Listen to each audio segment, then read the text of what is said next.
Hello, everybody, and welcome to Machtails from the Cantina Live, episode number 42. On tonight's show, we will be talking about The Mandalorian Season 3.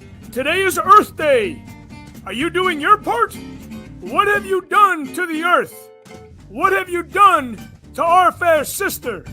And as Jazz Appreciation Month comes to a close, we will be sharing our favorite jazz albums.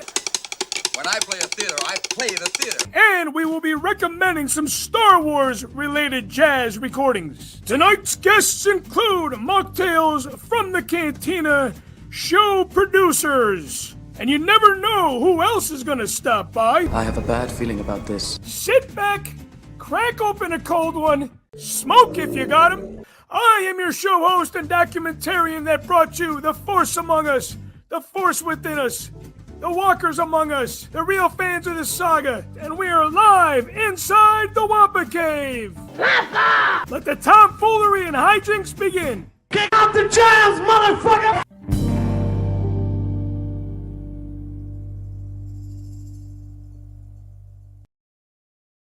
Hello, everybody. Welcome to Mocktails from the Cantina, show number 42.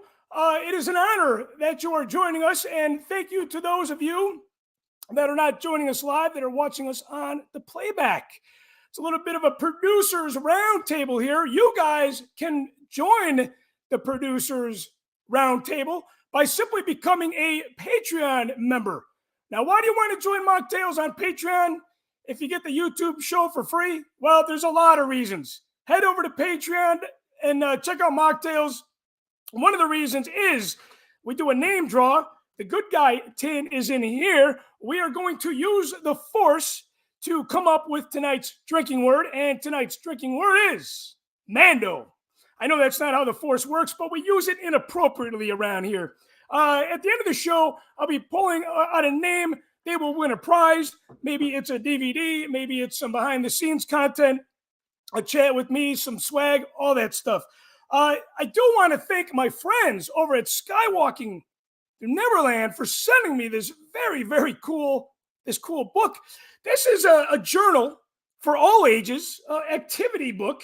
There's so much great stuff in here. And I have to say that Sarah, who was on the podcast episode of Mocktails not that long ago for Women's History Month, she was the illustrator on this. This is just super, super cool artwork. I love the kind of cartoony artwork. It sold me on this, but this was a gift. So thank you guys so much. Go over to Skywalking Through Neverland. They have the This Day in History, Star Wars books 1 and 2, and this very, very cool journal that kind of keeps track of your day-to-day fandom. I like the hard copy stuff as opposed to, everything's digital nowadays. So very cool. Thank you guys so much for that. I do want to start with a little music talk. You guys know we love baseball, music, and Star Wars around here. I would say equally. But we are going to talk a little bit about jazz. This is Jazz Appreciation Month. It's almost over. This is my last live show for April. And I'm going to go around the horn with the producers here. I want to start with my two favorite jazz recordings of all time. Miles Davis, Kind of Blue. This is the biggest selling jazz record of all time and features a lineup of all-star heavy hitters, including John Coltrane himself. And then anything by Vince Guaraldi. For those of you that don't like the saxophone or the trumpet, the brass, anything by Vince Guaraldi is so great. We fell in love with his music through the holiday special, Charlie Brown Christmas. And if you put on his music, there's just a really good feeling that I get from his music. Typical jazz trio, bass, piano, and drum. I highly recommend those two recordings, those two artists.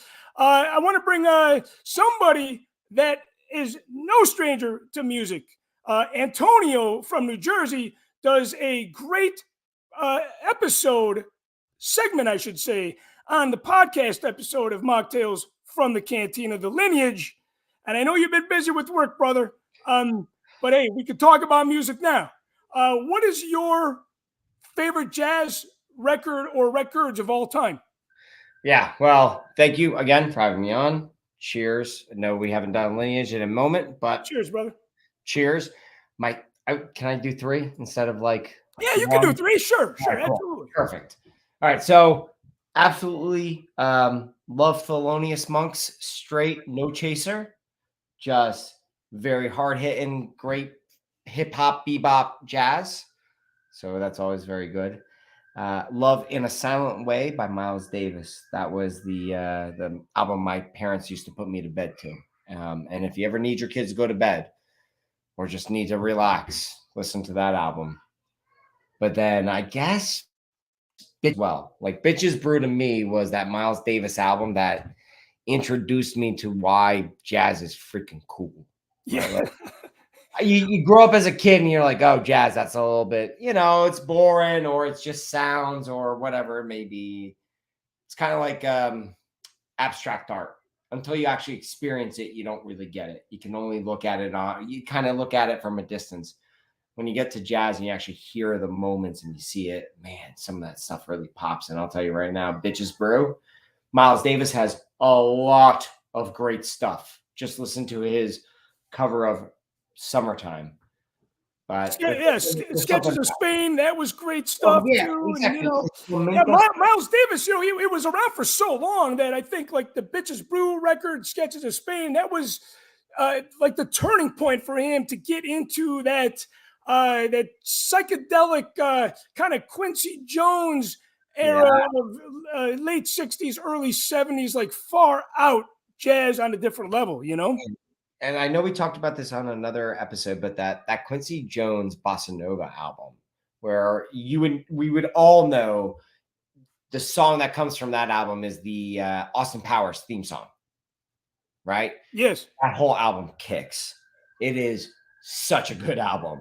It's not something I would ever think that I would listen to when I was 13, but I put it on now and you're just like, God damn, that's a lot of good artistry. You just kind of have jazz on all the time in my house. So my 8-year-old daughter, she has an early appreciation for that. But she's still in Bieber, right? Yeah. And I feel like too, like I started getting into jazz when I was listening to death metal. Like my punk rock friend was like, hey, there's more than all this heavy shit that we like. Listen to this. And that was kind of like my hardcore introduction to jazz because I really didn't grow up around it. But hey, producer Matthew Rooney, I know you got a show and tell piece here when it comes to jazz records here. This has got to be one of your favorites. Yeah, well, I'm not a huge jazz person, but I do like. There's like certain artists that I like. Like when I was younger, I was really into like Serge Gainsbourg, and he did jazz at times. And I used to have like a jazz. I'm not sure if it was a whole album or if it was a collection of songs that he did. But I also really love Chet Baker, and so I did pull out a few of my records that I have of Chet Baker's. This is Once Upon a Summertime, it's called here with Chet, and then I've got Chet Baker Quartet, and this one I got this from Vinyl Theater, which is now a defunct Tampa Bay area record store, because I know your affinity for Tampa Bay, and then I just have some other like random, sometimes you're in the thrift store and you go through and they're just random stuff. Like this is a Chet Baker. He's not in the front, but he is on the back here, and they've got him up here playing his trumpet. So I have a bunch of albums like that. There's kind of a funny hats off the mariachi brass with the hat here, and then he's here with his trumpet on the back. But my favorite Chet Baker song is the Thrill Is Gone, which isn't on any of these albums. It was sort of predating those types of records, I think. But I was, since you told me we were going to talk about jazz tonight, I went and listened to it again, and it's still such a great tune. He was really interesting because he played trumpet, but then he also sang a lot as well, and he had a really interesting voice because his voice was more on the feminine side, and it was unusual for the time for a man to sing like that. And so I really appreciate what he did. Yeah, I dig his music too. It's I really like his music as well. I don't own any of his stuff. Hey, speaking about vinyl, Andy from Miami, when I was at his house, is he in Carbonite again? Yes. He might be. There we go. Oh, there he is. He's good now. He's unfrozen again. Hey, we're gonna have a moment of somebody in Carbonite tonight. Hopefully, it is not me as your show host. Andy, are you? How's the weather down there? You guys still getting hit with storms? Last time we chatted, I know your signal was very, very much like a transmission sent from Geonosis. Oof. And I think it is. Yeah, he's frozen to Carbonite again. You know, he's got an obsession with the Mandalorian and Boba Fett. So I think he's been captive. He's been captive. We'll get back to him. We will get back to him once he works out his technical issues. Hey, before we move on from the jazz stuff, I do want to recommend 3 jazz records here, Star Wars related. So for those of you that love jazz, definitely check these out. For those of you that just love anything Star Wars, definitely check these out. The first one is Empire Jazz. Can I get an image of that one there? Empire Jazz. Ron Carter is the most recorded jazz musician bassist in the history of the genre. And this album, all these records that I'm going to recommend are available probably for a free listen on YouTube. And they're all either 4-star out of 5 or even 5-star. This one came out in 1980. The other one I want to share came out in 1997, right before this one came out in 99. Cocktails in the Cantina. A little bit of a inspiration on the name for Machtails from the Cantina. This is by a band called Evil Genius. This is more of your kind of more big band kind of music. Again, 4 out of 5 stars as well. The last one is more of a Vince Guaraldi style, the Trotter Trio. This is the Trotter Trio is bass, drum, piano, and it came out in January of 1997, right before the special editions came out. This is some really, really easy listening, easy on the ears. If you guys have a hard time with the brass, such as Miles Davis, this one you want to check out. But before we move on, I want to add my brother, who has been free from Carbonite. Andy, Hey, I know when I was at your house, you actually, if I'm not mistaken, you actually had Kind of Blue on vinyl, don't you? I do. I have some Frank Sinatra, D. Martin, Nat King Cole. Those are pretty much my 3 favorite. Yeah, I swear I saw Kind of Blue in your collection, but yeah, you can't go wrong with Frank Sinatra, the chairman of the board. And I love the fact that you have not only Star Wars vinyl, but you actually have some other vinyl in your collection. You listen to vinyl every week, every day? As much as I can. Typically when I'm doing dinner, preparing dinner or something like that, I'll turn it on, or just anytime I'm cleaning inside the house, or just whenever I want. But yeah, I play it often. Yeah, I have a record player. I need to dig it out of storage because my brother Antonio, that's on the show tonight, he has sent me 2, not 1, but 2 Modest Mouse records. And I have to dig my record player out of the storage. But hey, I want to move on to the Mandalorian because I want to get Cody on the show. Producer Cody, who came all the way back safely from Celebration London. I'm going to kind of turn this over to you guys on Mandalorian Season 3. I do want to give my 2 cents in about this before I turn it over to the producers. A lot of people slammed the finale. Now, the finale was not as good as the previous finales by any means. They can't all be barn burners, but definitely not disappointing. at all. What I love about The Mandalorian is that I was with Jimmy Mack last week at a baseball game. He said it best. He said The Mandalorian is a show made by big kids playing with toys in the Hollywood sandbox, if you will, paraphrasing that. But you have a sense and a feel of everything Star Wars with The Mandalorian. Now, you got that with the other shows, but I feel like there's something that much more special with this show. These guys are fans making a fan film that's on a very, very, very high scale. Beautifully well done. I love seeing the classic characters come to life. I love seeing all the former alien species that we know kind of play a bigger role in the universe. But I want to go around the horn with my producers and just ask them one question. First question is, I'm going to ask them two questions. First question is, what did you not like about the show? And two, what did you love most about season 3? I am going to start with my brother, Cody Moore. How are you doing? Cody, thank you for joining the show this evening. And it is good to see you back on the mainland here. You had a good trip at Celebration, yeah? Oh yeah, it was awesome. Your audio's a little lower. Oh yeah, it was awesome. It was definitely a great trip. My first celebration, my first time going to the UK also. So it was a good time. But Yeah, and we chimed in with you live when you were out there. You know what, brother? If you can adjust your audio, you're still low. You know what? I'm gonna let you adjust your audio, and I'm gonna start with. Good. Yeah, I got you. Yeah. So, what did you like about the show, and what did you not like about season 3? Okay.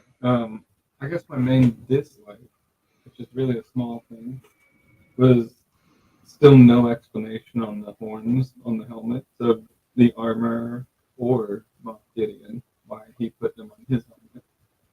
I would have liked to at least got some, acknowledgement of that, because I'm obviously a big Maul fan, and the Mandalorians are a big thing that I'm a fan of also. So it feels like it has to have some significance to that. Well, I don't know why Moff Gideon did it though. Maybe they just thought it looked cool. I don't know. That's my main dislike. But I really did like a lot of those last 2 episodes, and it felt at times like I was watching a live action Clone Wars, especially the aerial combat between Nandos and Imperial Super Commandos.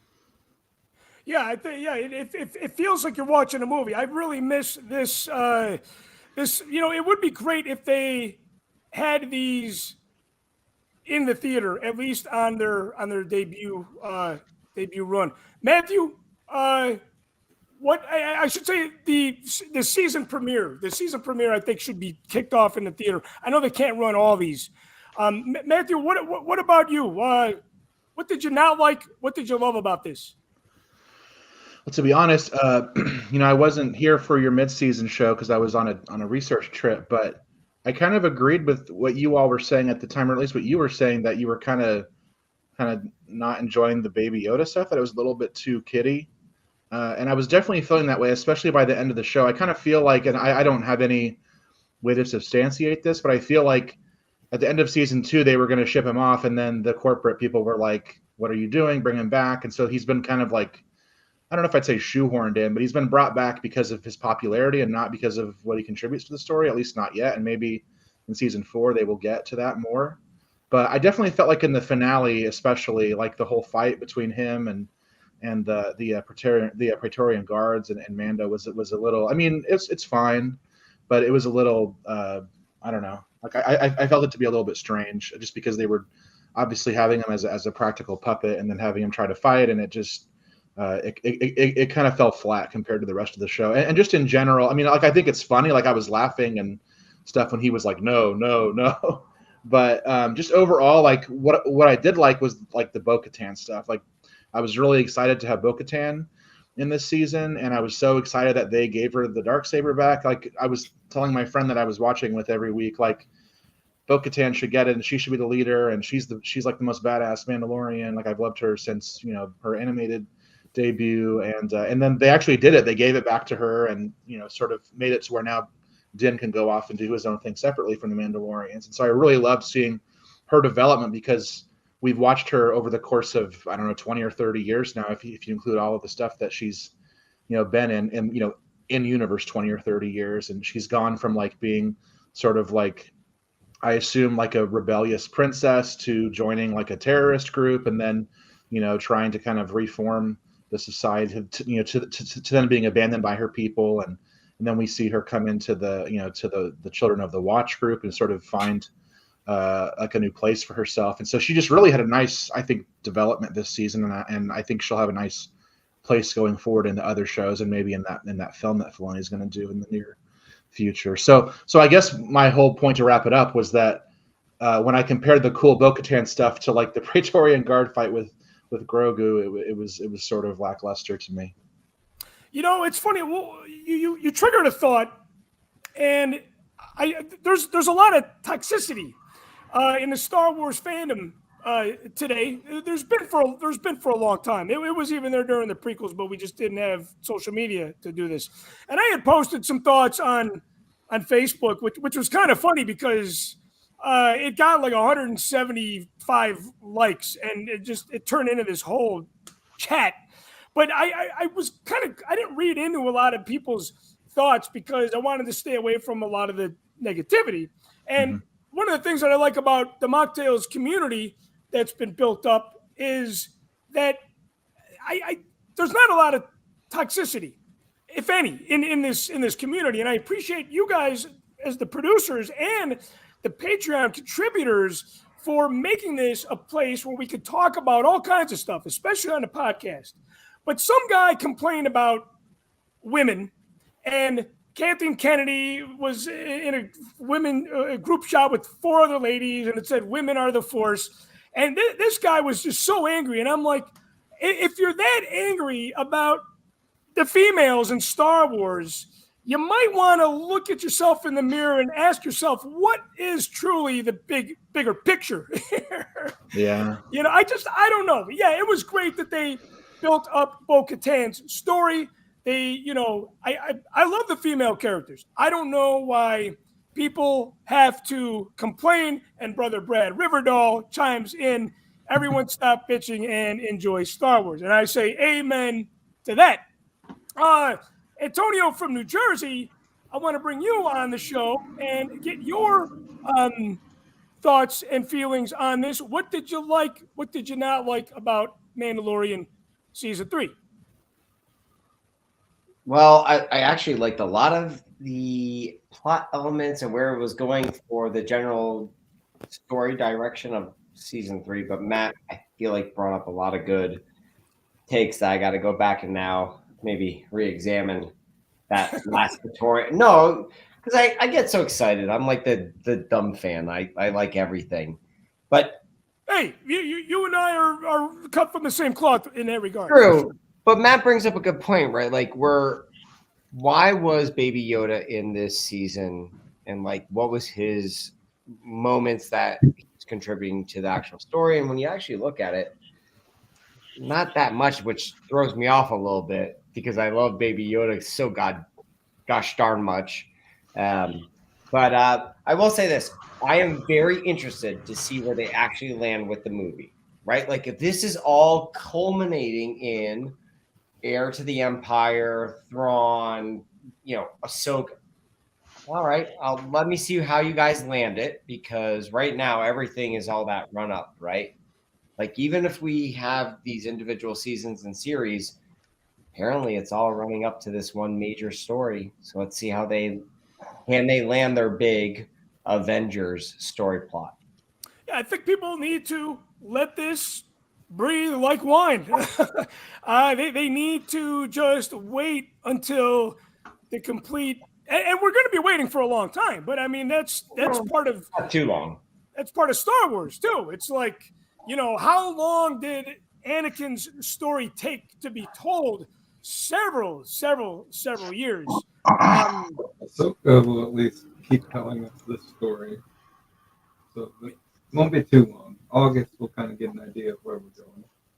Yeah, and hopefully, like Brad said, hopefully everybody can just enjoy Star Wars. Andy, how about you, man? What did you love about this? Was there anything that you didn't necessarily care for? And I don't know, maybe the finale or just season 3 in general? You know me. You know how much of a Mando freak I am. So I loved everything. There's not one part that I did not like. I mean, to me, it was an action Clone Wars season. That's one to. For me, it was exactly that. I see the whole episode with the. Are you tuned in with? And I know a lot of people like to stay away from the negativity. But can you relate to what the fans are complaining about? I mean, do you see why and what they're complaining about? Me, no, not really. I don't see it. I mean, we discuss this all the time on the chat, but I really don't see it. I mean, I watch these shows for what they are. It's Star Wars. I don't have an idea. I don't have a storyline in my head, and I think that's what it comes down to. People are not watching what they envision it to be, and if they're not seeing what they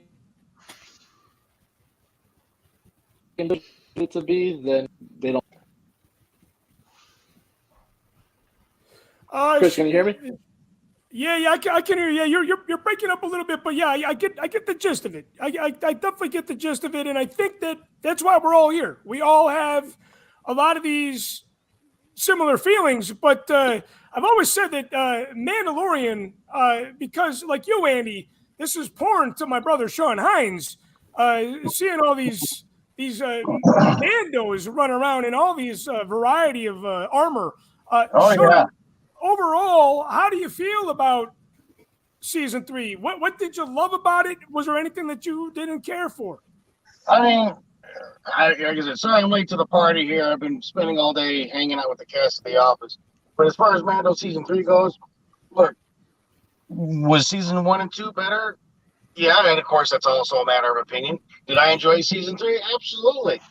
Everything has its own flavor, and you're gonna enjoy what you want out of it. And if you want to sit around and nitpick, that's fine. But then you're only doing yourself a disservice by not just, taking it all. And I don't want to be I'm not saying you have to love everything stamped with a Star Wars logo on it. But there was a lot of good stuff to this season. And for all the things where people are like, well, the Doctor storyline and his cloning stuff didn't go anywhere. Well, it didn't go anywhere, but as for what you were thinking it wanted to go. But that doesn't necessarily mean we've seen the conclusion of that storyline. We still got several other connected series that have yet to come out that are probably going to incorporate that further on down the line here. So that was just like a little teaser for what may be coming down the line. Everybody's upset we didn't get to see the mythosaurs coming flying out of the water, and myself included. But that's okay, because I know that they're setting that up for an even bigger, cooler reveal down the road, and I'm okay with it. I'm okay with waiting on that. Like you said, they've already announced the movie at Celebration, so we know they got something. They got something cooking for that. So it's just a matter of waiting it out and seeing where the roller coaster takes us. You're going to have your ups and your downs. Not everything's going to sit well with everybody, but just enjoy the good parts that you like, and let the other stuff roll off your back. I'd say we've gotten to the point now where there's so much different Star Wars out there, and so many different versions of Star Wars out there that's so far removed from the original trilogy. It's just you just enjoy what you can with it. And you're right. This show for me as a Mandalorian big time fan is like Mando porn for me. Just seeing all those different Mandos. I know it's soft porn, I should say. There's obviously we're talking theoretically. It might not be the best comparison as far as my affection for it, but what cracks me up about it is groups like the Mandalorian Mercs are so strict with their costume guidelines and what they will allow. This season has got to been driving them nuts. Well, with all the different parts and stuff that they're going to have to now approve in their bylaws, and that just kind of cracked me up on a personal level. This is definitely a question for Professor John Tenuto, but I'm wondering, what is it that makes Star Wars fans so critical? Before we went on the air, I was talking about, the fact that I feel like I've been a fan for a long time, along with all you guys. But I remember when there was a time, and maybe, like my brother Tyler Page, he grew up with the prequels, never really got the break that we did with the original trilogy, because there was a down moment for a long time that I don't believe there hasn't been a downtime with Star Wars since 1997. But what the hell is making everybody so pissed off? I want to say, I think I'm not. I mean, I haven't done research on it, but I'm not sure I would say it's Star Wars fans. I think it's a certain section of like social media, like, because when I go talk to people in person, like, no one says that kind of stuff. It's like, because I've been avoiding social media in general for the past like 2 or 3 months, and I haven't watched any kind of like YouTube reviews of things, and so like I've really enjoyed it. And then the people that I talk to, who I meet in person, who I know watch the show, like nobody ever complains. So I think it's more like there's just some kind of like a social media culture where people are being critical, and I don't think it's limited to Star Wars, and it's not just Star Wars fans. Yeah, you're absolutely right about that. I think there's just a section of folks. Doesn't matter what the fandom is. Whatever gets put out, they're going to find something to poo-poo about regarding it, and that's just going to they want to stir the pot, and they want to wind people up, as far as poking through plot holes or things that are nitpicky, and sometimes to the point of ad nauseum. And it's almost becoming white noise, because it's every single thing, every single time now. And when I look at it, it's like I'll enjoy the hell out of an episode. And then the first thing I see people commenting is what they don't like about it.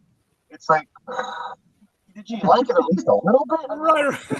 Did you just go straight for the jugular? You couldn't have take some time to just let it set for a minute, Well, I know one of the things that the fans were complaining about, and you guys have to fill me in, because I forget her name, but the pop singer that was in the scene with Jack Black.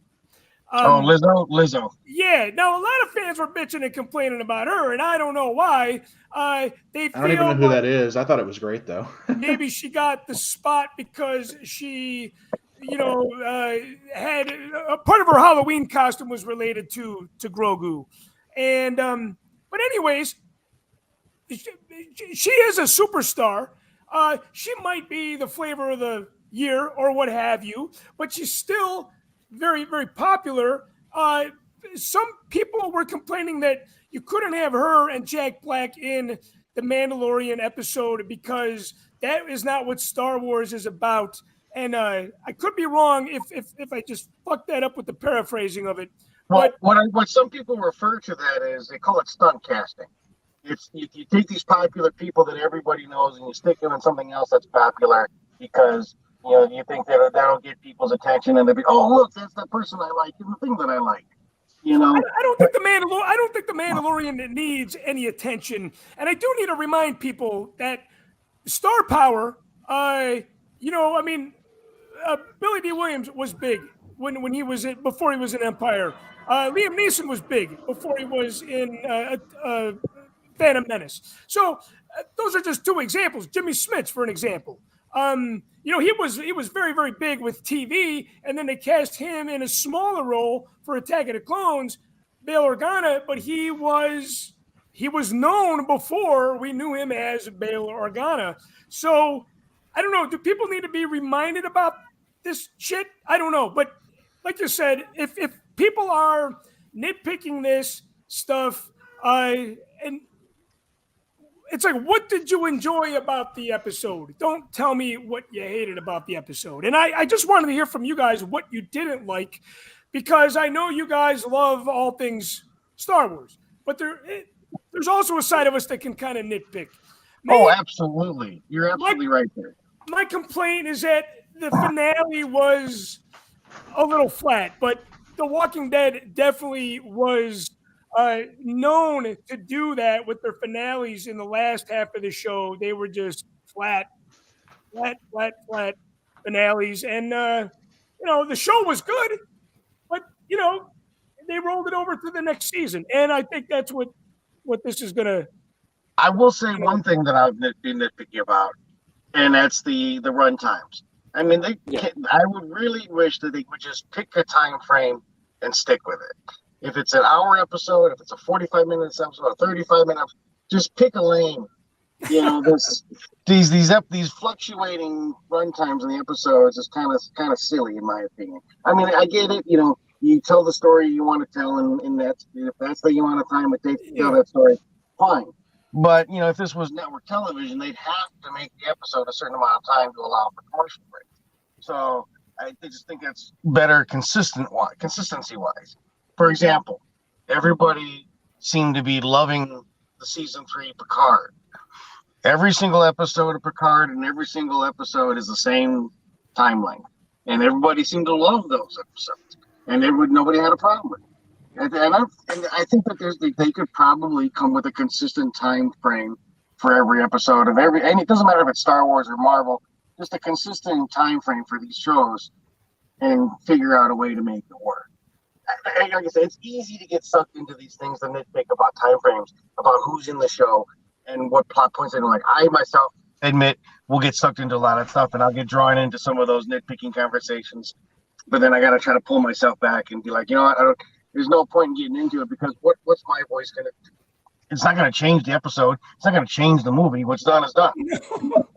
No, if anything, it's going to just put fuel on the fire with Star Wars fandom in the cyber world, No, but Chris, I think Sean brings up a good point with the Picard show and having that comparison, because we've had two, quote unquote, great seasons of Mando, and then this one, for whatever reason, people think it fell short. But then you have Picard, the first 2 seasons kind of fell short, and then this 3rd season, it's being glorified. So it's like, Picard is all one story. So the first season led to the second season, led to the 3rd season. It's just, that's the way it was laid out.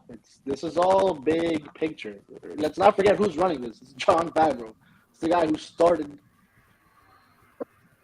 worlds of film, television, all to make one story at the end, and that this is what it's all leading to. So these characters have to evolve. They have to go through things, there's each episode is a chapter. So this first 3 seasons of Mando could have just been one book. So the next adventure is could be another book. This could be setting up to be a trilogy of books set out in film and television. So it's like, we got to let it play out and just see what the end result is going to be. Yeah, amen to that, man. You got to play it out and just let it wait, because they're not done telling the story. Obviously, they are not done telling the story. Anybody else want to chime in? Anybody else want to add to what's been said already? I wanted to ask I'm curious, like, when you say it's flat, because, I mean, if I remember correctly, it had like kind of, I don't know if I'd say a space battle, but it was like atmosphere, ship battle. You had like a 3-way dance between the villain, who's like a super mecha villain, with 2 Mandalorians, and then you got, the Grogu Force stuff. I'm just curious, like, is it because there's not like because I thought, going into it, I thought it would be cool if they brought Ahsoka in, because then it will set up her show, which I appreciate that they didn't, because it kind of let the Mandalorians settle it for themselves without being rescued this time, like they were by Luke in the last season. But I'm just curious, like, why you say it's flat. As far, what makes a good finale for me is when somebody dies, or you see a moment where you're like, holy shit, I can't believe what I just saw. And I don't feel like I got that in this. And that's why I fell out of The Walking Dead. After Herschel died in the finale of season whatever, that was like amazing, And then ever since they set that up to be like the best finale ever. They were just flat because there was no like. To me, a finale is like let me see these fireworks. Let me see something I did not expect, like Luke Skywalker, for example. I think Luke Skywalker showing up was a pretty high bar to beat. Well, exactly. Yeah. They kind of did that to themselves. They set that bar so high. It's like, okay, how do you?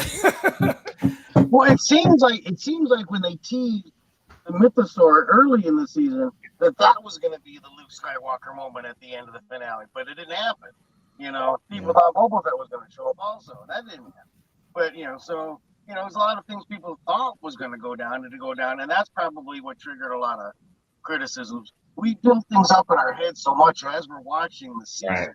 Right. We keep thinking, oh my God, this is going to lead to this. Oh, this is going to lead to this. And I mean, it doesn't. You're like, well, what the hell? It was a great episode. Not an overwhelmingly, orgasmic finale by any means. So, I agree with that. I guess that kind of see everything comes back to porn for I was going to say, I've never had an orgasmic moment with any of the Star Wars. I'm sorry, Chris. The Luke one was kind of orgasmic. No. I don't know about that. Clone Wars fans, though. Chris wants to be that Vince McMahon meme while he's watching the show. There were some moments in that finale though that like Clone Wars fans would love, because just seeing all the Imperial Super Commandos start to lift up and take off to go up and fight the Mandalorian. You're right. That was very much in that in-air combat. Clone Wars, yeah. And seeing Bo-Katan, pull out the Darksaber mid-air, charging. That was pretty badass. Yeah, that was some stuff that I never. That was like some Peter Pan type stuff. I thought, like they're flying around with the sword. Well, right? But that's stuff I never thought I'd actually get to see in live action. That I just loved from the novels, from the comics, from Clone Wars. But now seeing it in live action, it's like, it was funny to bring it all together. You're right. Yeah, it's funny to hear everybody complaining about Bo-Katan taking over the Mandalorian show, and I was complaining about the Mandalorian taking over Boba Fett's show back in the day. Yeah. I just find it interesting that like season 2 finale, I think is probably seen as being the most exciting one because of Luke, because of a nostalgia factor. Yeah. And what Andy was saying about Picard, like Picard season 3, I'm sorry, I know this isn't a Star Trek show, but Picard season 3 is like almost separate from the other two. Like you don't have to watch seasons 1 and 2. And the reason it's so good and people like it is because they decided to lean really hard, and like they brought back all the Next Generation people. They changed the music and the credits to like match the old show, and they just leaned like in the set. I don't want to spoil it for anybody who hasn't watched it, but they, the set, like they went super, super deep, like in a way that Star Wars hasn't done, I think. And I kind of wish Star Wars had done. And so that's why people are so excited, is the nostalgia more than they are about the like newer characters. I think Picard proved that fan service is not a bad thing. Yeah, I agree with that.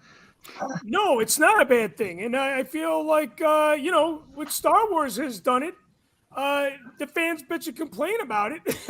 Exactly. But that's what I love about it. But when you have people like, Filoni and Favreau who are fans giving us this show, that's what separates this show from Andor.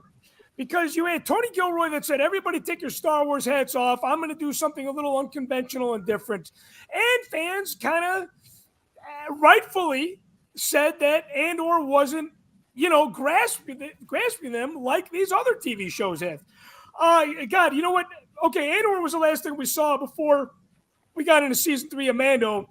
And after the first handful of episodes of Mando 3, I was just like, oh my God. I'm like, now because it's fresh in our minds, this compared to Andor, I mean, Mandalorian is probably my second favorite Disney Star Wars live action show. Obi-Wan is still going to be the first, just because it was like, it was that prequel era that I love so much come back to life.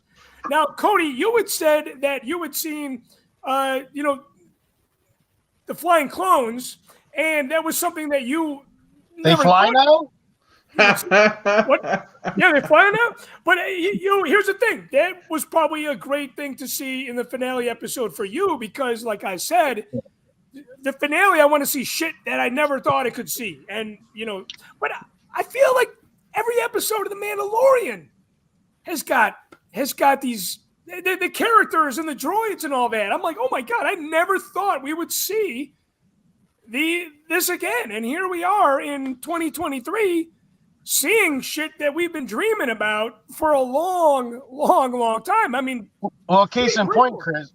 Case in point, who would have thought RFID4 would make a big comeback? I know. Skippy. Let's be real. We just picked up a figure of him today from the Power of the Force line from the 90s. But with R5, it's kind of like, oh my God, I remember watching A New Hope as a kid, going, wow, there are 2 droids. One had the bad motivator. I want to know what happened to this character.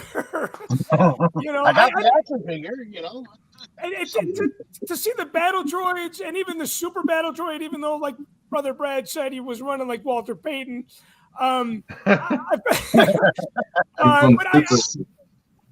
Again, bringing us back to see, because I love the prequels. I loved them back then. I love them now. It's there's a little element of nostalgia now in 2023, but I mean back then I loved them, and to just see them getting love and to be brought into the current Star Wars universe, just an amazing moment. It really that super battle droid running through the city. It had a very iRobot kind of feel to it. Mm-hmm. Yeah. Which I don't know if that's the only thing that bothered you, Brad. That's not that is not that bad. Okay, moving on. What are you guys most excited about now that Mandalorian season 3 had its finale? What is your next Star Wars anticipation moment when it comes to when it comes to Star Wars on the screen, no matter what side? Ahsoka, obviously. I mean, is there any other answer besides Ahsoka? Yeah. I would say all of it, but yeah, Ahsoka's coming is very, very soon. I mean, I'm extra hyped for Ahsoka. I mean, I was a big Rebels fan, and they're just leaning so hard into that, and then just that they're introducing these new baddies, and it looks like I don't think they're going to adapt Heir to the Empire. I think that was just them throwing that reference in for fun to tease people, but I'm super psyched for that whole story, and to see them like kind of sowing the seeds of the First Order and having Thrawn be connected to that in some way is going to be really cool. It sounds like, just having that little, having Ahsoka say the phrase "Heir to the Empire" might have been a little tease. That I don't think they're going to be doing that story directly, obviously, but it seems to me they're going to be cherry picking certain things from that original Timothy Zahn trilogy to sort of reincorporate a lot of that stuff into the new stuff. Is what it feels like they're getting ready to do. Well, you know what, and they should, and I think they put their foot in their mouth because they said, okay, all the books, they're out the window. It's not canon, and now they've obviously had a little bit of a change of heart. They're bringing some of this stuff back, and I think, I don't know, is that fan service? That might be a little deep cut fan service, but there's absolutely nothing wrong with that. Cody, what are you anticipating and looking forward to most with the future of Star Wars on the screen? If we're including any type of screen, for me, it's like the soonest thing is in 6 days, Jedi Survivor, because I'll be playing through that. Yeah, and you're a big gamer. I know that, so I could see. To continue that story. I've actually read the novel that takes place, about halfway between the 2 games. So now I'm ready to actually play through this game. And Antonio, how about you, man? What are you looking forward to?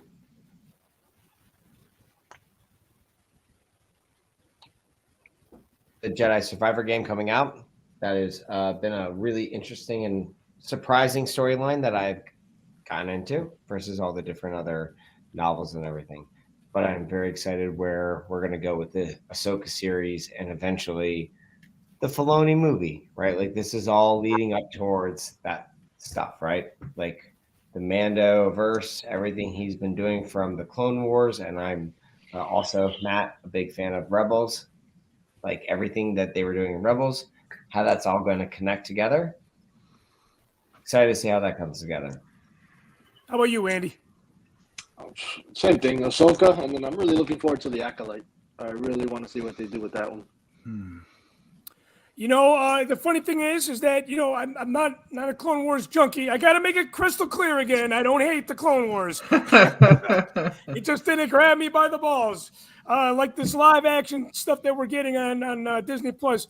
But I am super, super stoked about Ahsoka because simply it's live action. Hey, it is Earth Day, and you know we don't only talk about Star Wars around here. We talk about all kinds of shit.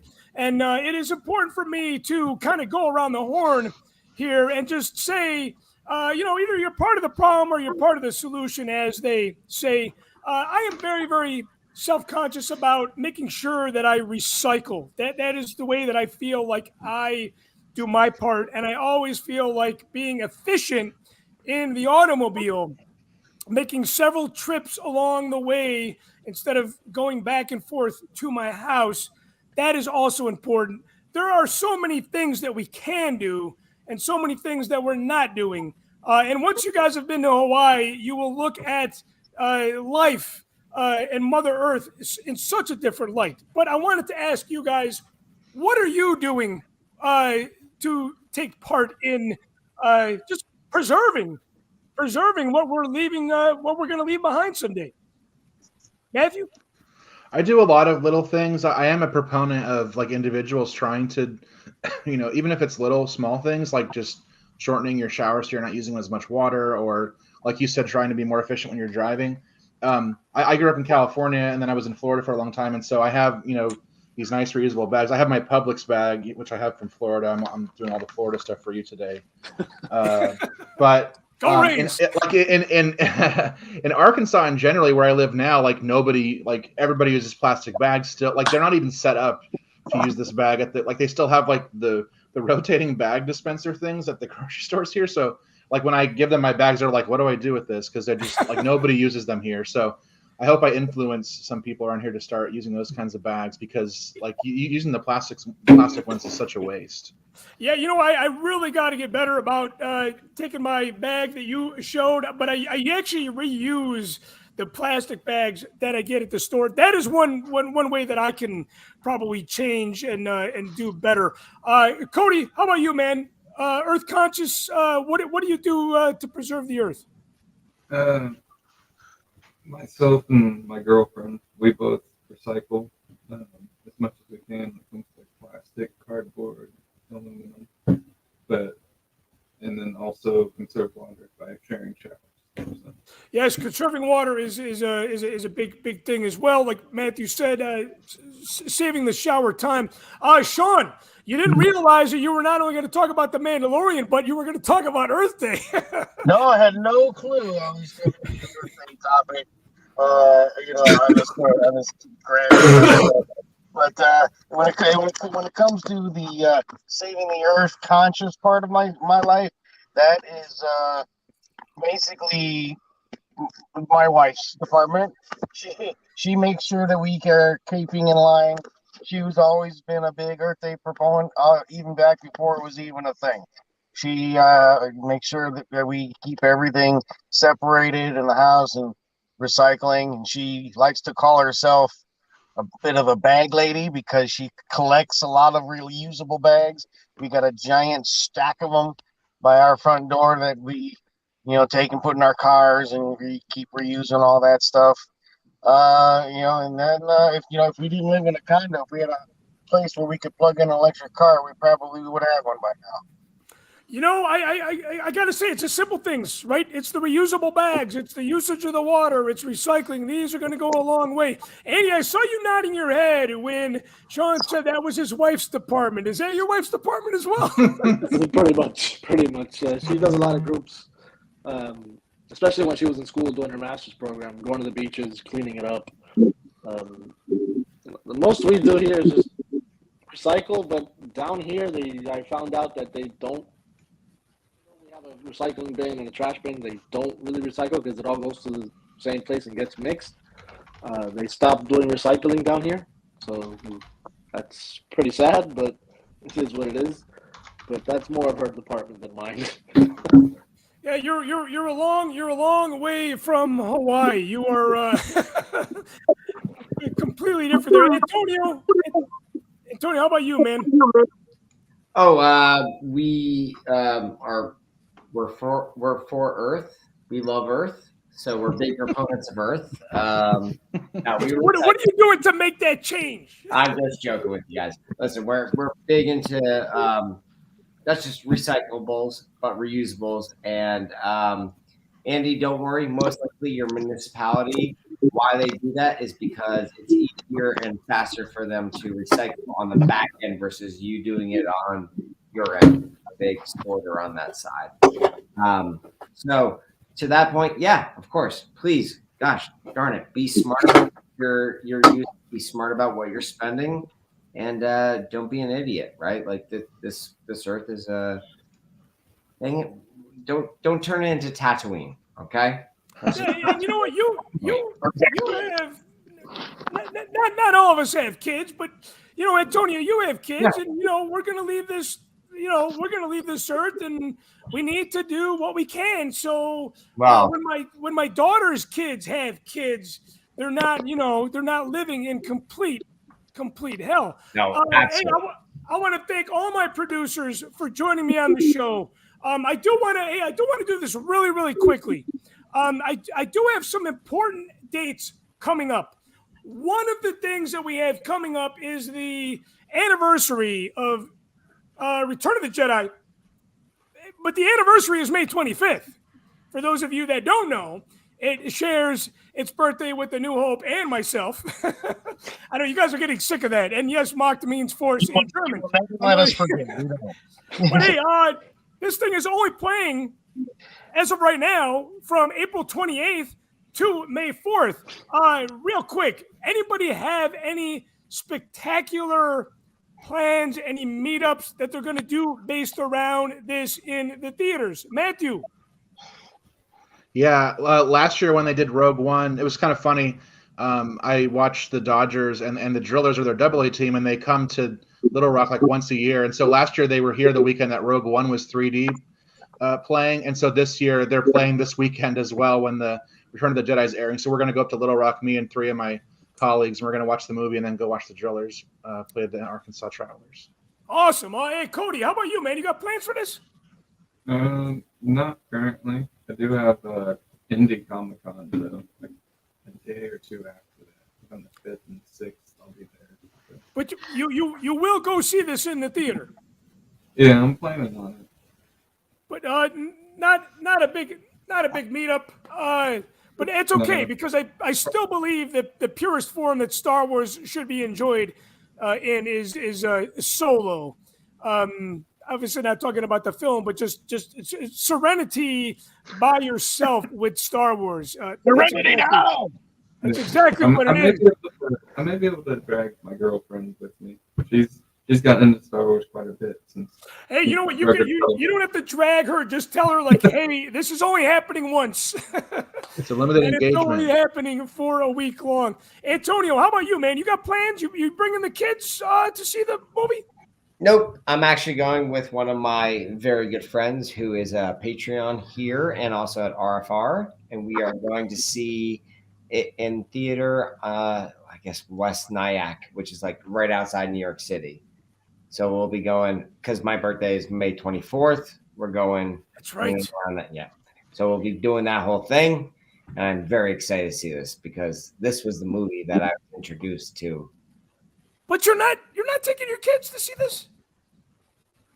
I want to enjoy it. Come on, I'm sorry. I have a 9-year-old and I have a 4-year-old. Well, I would recommend bring them both. You need to go twice. Bring your kids to this. You have to. I know I'm going to stop doing what I'm doing on the last opportunity that I get. And I'm like, you know what?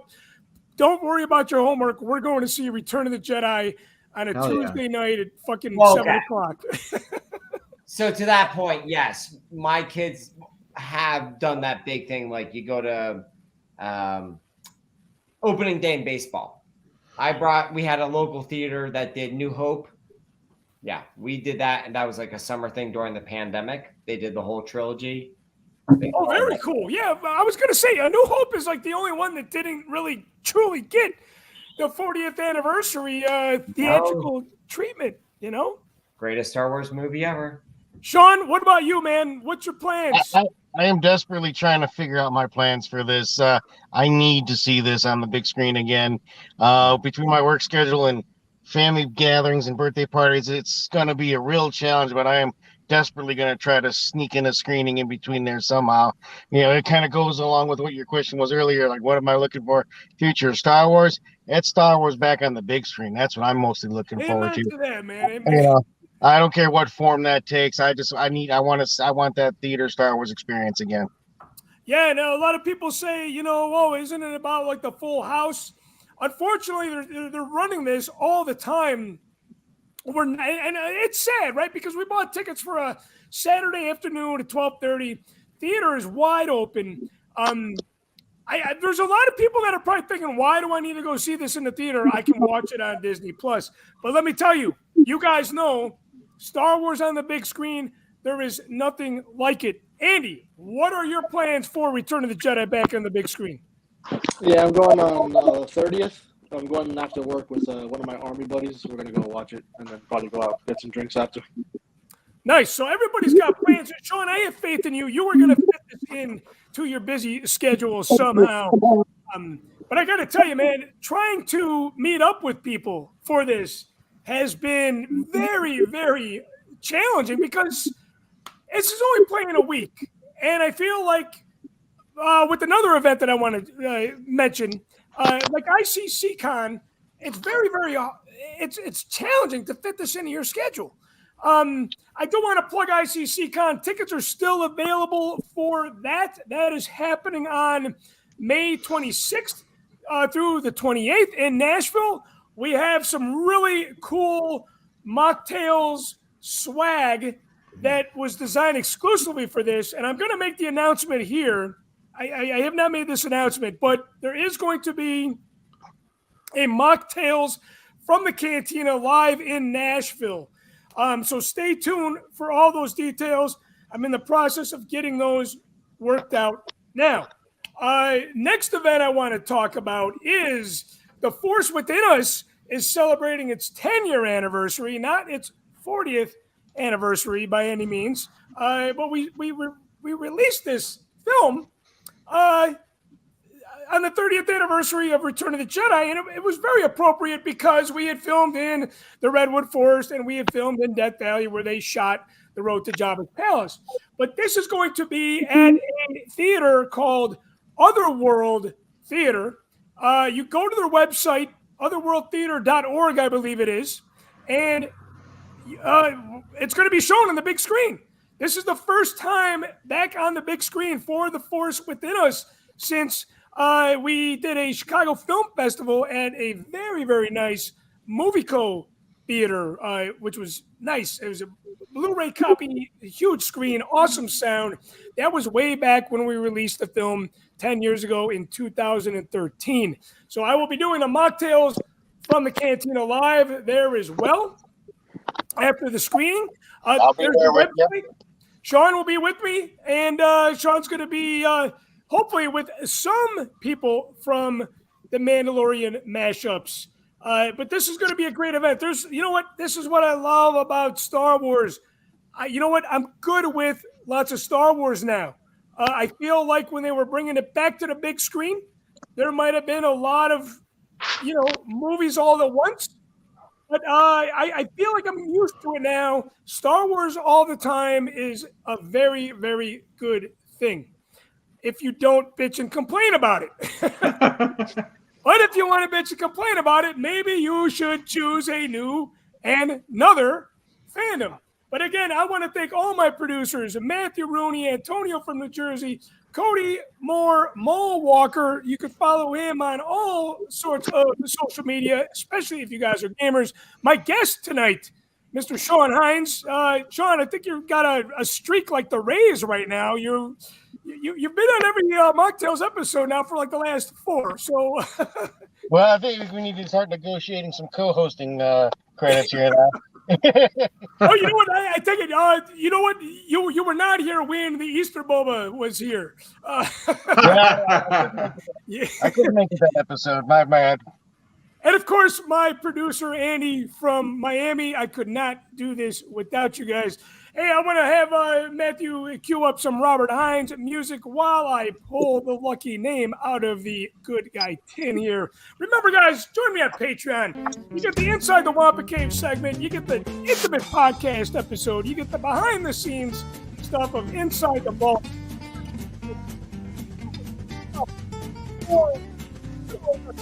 And it's not $2 a day. It's only $2 a month gets you the podcast. I know I fudged that up last time. His producer brother Brian Klein tuning in live tonight. I know he's a very, very busy guy, especially on the weekends.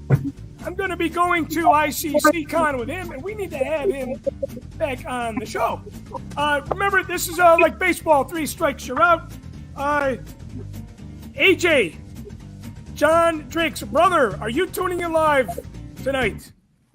I know a lot of you guys get this on the replay, and I thank you guys for tuning in on the replay. Last name, don't swing at the ball if it's in the dirt. Brother Glenn Nelson, I've drawn his name several times. He has been providing free music for me for a long, long time. I should probably just send him his prize anyway. But hey, I am your show host, Chris Mock, and I want to thank again all my show producers and my guest, Sean Hines, for joining us on a show that we just shared our love for the earth, some jazz music, and the Mandalorian. And we will catch you guys next time, which will be on May 6th from the Otherworld Theater. We will be streaming live on May 6th, and it's going to be an early show. It's going to be about 2:45. We will catch you guys next time on Mocktails from the Cantina. So long, everybody.